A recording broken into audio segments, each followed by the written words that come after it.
So for the next 20 minutes, I wanted to, yeah, as Greg says, go a little bit back to basics maybe, but hopefully we'll keep your interest in talking about storytelling and research.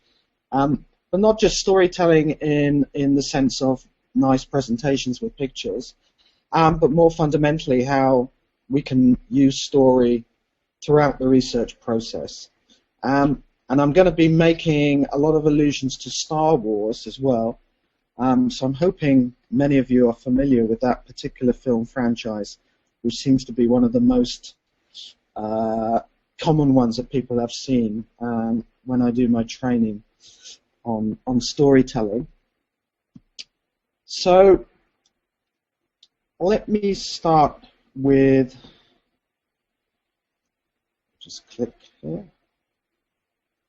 Let's start our journey, as it were. Let's start our journey in the ordinary world, as all great stories do. And we have a hero, or at least a potential hero, probably more of an idealist at the moment, just like many of us as market researchers. We kind of dream of the perfect project. But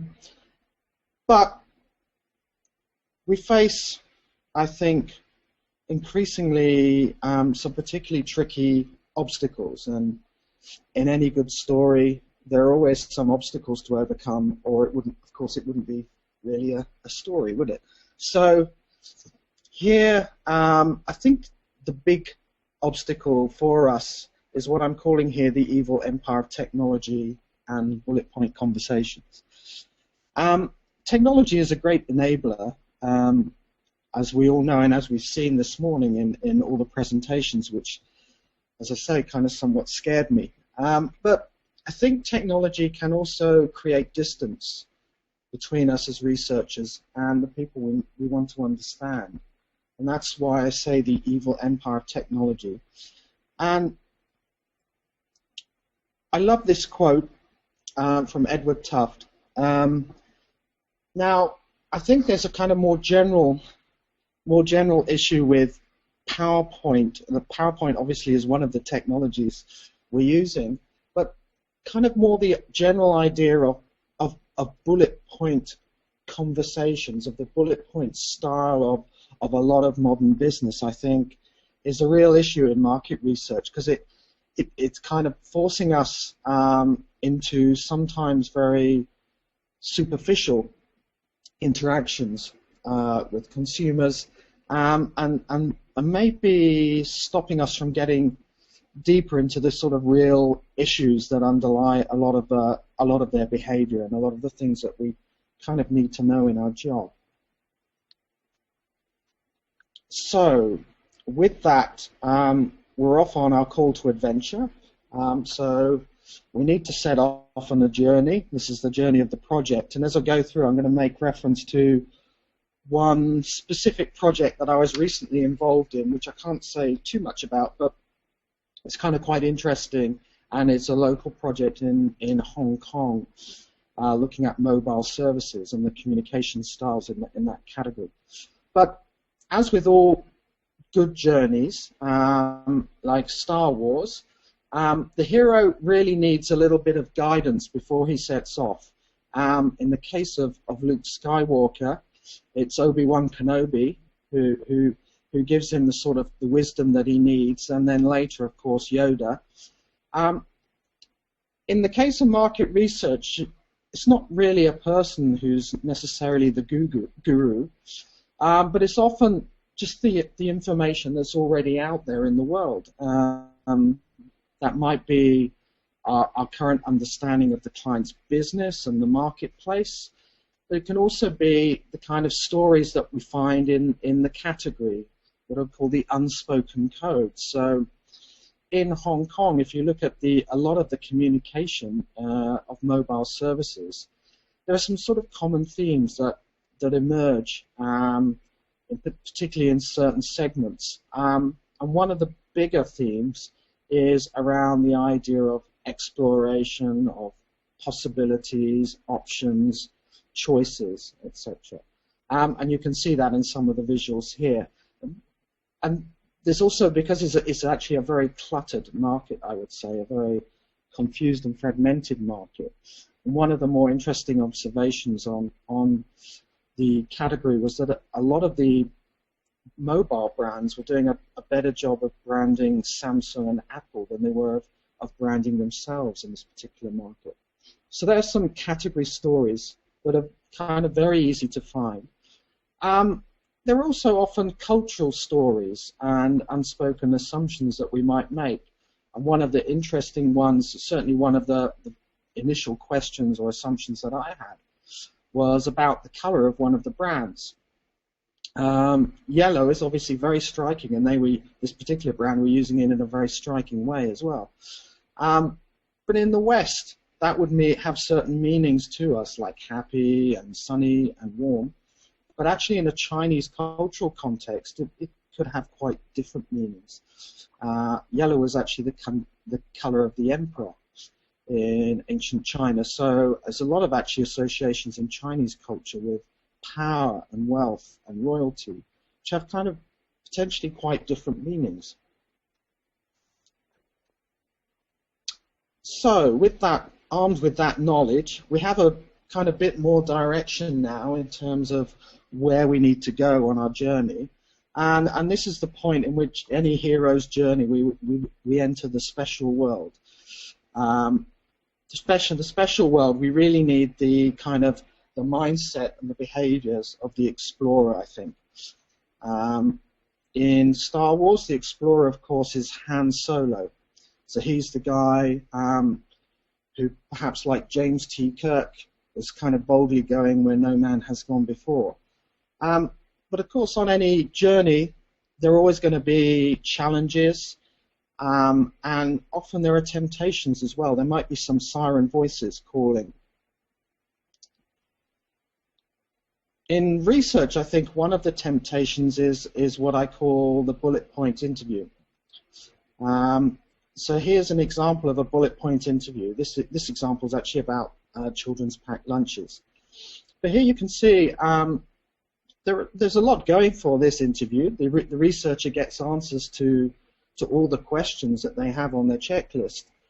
But you can see from the style and the shortness of the sentences, it is kind of quite superficial, and not really getting under the skin of what this mother in this case is doing, what's driving her behavior, what sort of kind of emotions and context that surround her feelings about packed lunches for her kids. Now, I'm going to contrast this with the next example, which I would call is the more challenging interview, of course, but brings greater revelations.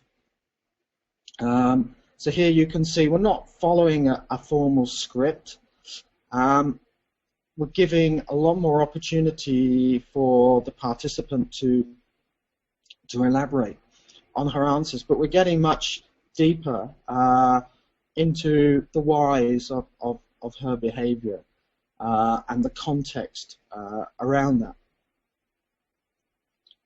So the kind of the temptation versus the challenging interview, and in the case of the Hong Kong mobile service market, for example, getting consumers to bring pictures and tell stories about what those pictures mean in relation to the category can be quite revealing. One of the common themes that came out in one of the categories here was of consumers talking about being in the know, not wanting to become out of date or obsolete, wanting to stay smart and efficient in their work and so on. So we can start to see, again, some common patterns, some common themes, not just in the sort of specifics of how the service is working, but more in terms of their bigger and longer term goals, their emotional rewards. And you can see that in this example of what I call the ladder of motivation, where if you talk to consumers long enough and letting them elaborate and explain the reasons behind some of the things they say, you start to understand that although mobile service is important, particularly they complain a lot about when it gets interrupted or when the connection is not clear. The reason for that is because they want to keep in touch always, and actually the reason driving that is they want to actually feel themselves up to date and knowledgeable. So it's actually about the self-fulfillment, their ability to do what they want to do in their lives, which in this case was generally a group of relatively more ambitious people. So now we have some knowledge of the category. We can start to think about our return and how we start to transform what we've learned. And here I'm using the analogy of the everyman archetype, because I think a lot of analysis frameworks are about how we fit how we work everybody's story together, how they fit into something, a sort of overall shape that we can understand and interpret in a relatively straightforward way. Again, many of you may be familiar with sort of the psychological models that are used by certain research companies. They kind of all come from the same source, essentially, which is the 4 evolutionary strategies that humans use to be successful, which are to defend what we have, to acquire new things, to bond with others, and to learn, so to develop. And you can see those strategies expressed in the dimensions or the tensions on this diagram. So you have Darth Vader, who's very much about control and stability, over to kind of a rebellious character. I guess Han Solo is the most rebellious character in Star Wars, who's all about change and openness. And then you have Chewbacca, who's very much the everyman, the good neighbor, wants to get on with everyone, doesn't want to stand out from the crowd, to Luke Skywalker, who eventually becomes the hero because he's able to become himself, to sort of be an individual. And one of the more interesting things about Star Wars as a story is that virtually all of the different kind of archetypes appear in one shape or form within the film. And you can see them all expressed here quite nicely.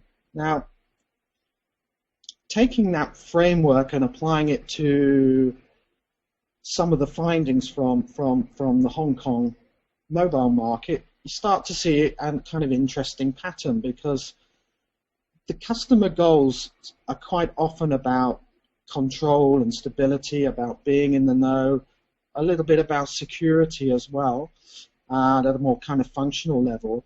But one of the main themes in terms of communication is actually on the other side of this map. It's about exploration. So there seems to be a little bit of a disconnect between what people are looking for in mobile services and the kinds of values that are being communicated in the category.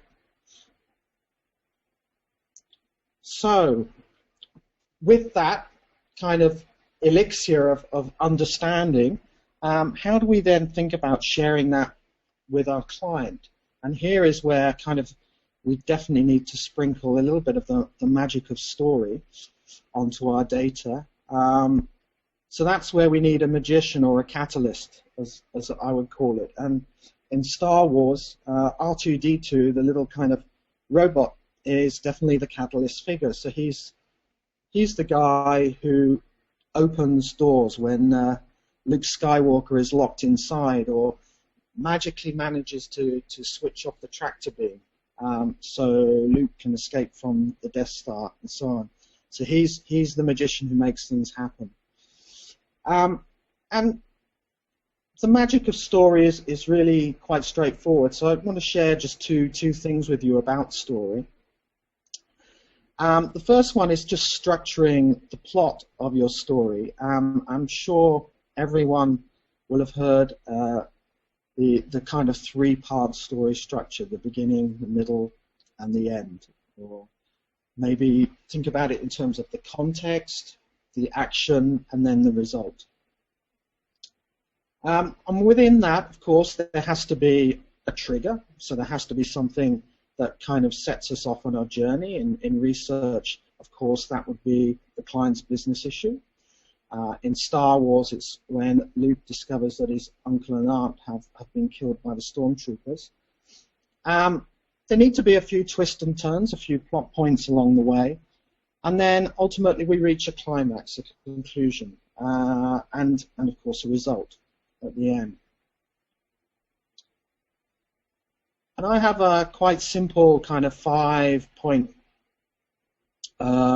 formula for thinking about story, S-T-O-R-Y, which is that in any good story, in any good presentation, you have to have a star, who's the kind of center of the action. You have to have a treasure, which is what your star wants. Of course, there has to be an obstacle. There's someone or something, or sometimes multiple things that are getting in their way.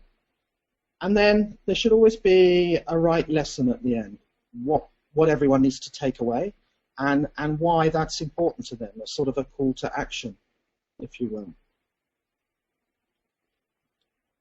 So, in this presentation, we've talked about how the market researcher can gain kind of knowledge, discovery, connection, and ultimately transformation of the data. So, but I think what this is really all about is about how we humanize what we do. And if you remember Star Wars, Luke's right lesson at the end of the first film, when he manages to blow up the Death Star, is to actually rely less on technology and rely more on his own instinct, on his own human abilities.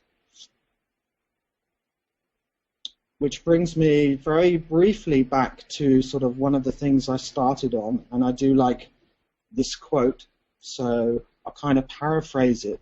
I think that the lesson here is that stories can get us far deeper into what we need to know than any kind of bullet points can. So with that, thank you very much for listening, and may the story be with you. And I think we have time for questions.